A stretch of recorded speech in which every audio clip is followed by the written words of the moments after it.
What kind of engine oil do you put in a 2023 turbo 2-liter, the brand new engine?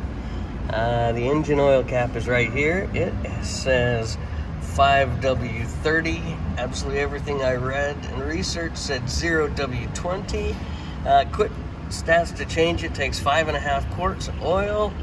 The dipstick is right here, so you pull the dipstick out, you open the engine oil compartment, and then straight down directly below the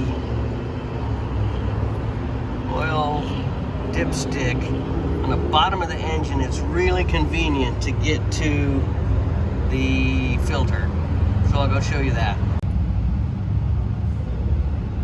And this is just straight underneath the strut, right next to the muffler. And Mopar, we can see the part numbers on that, but I'll look the part numbers up too.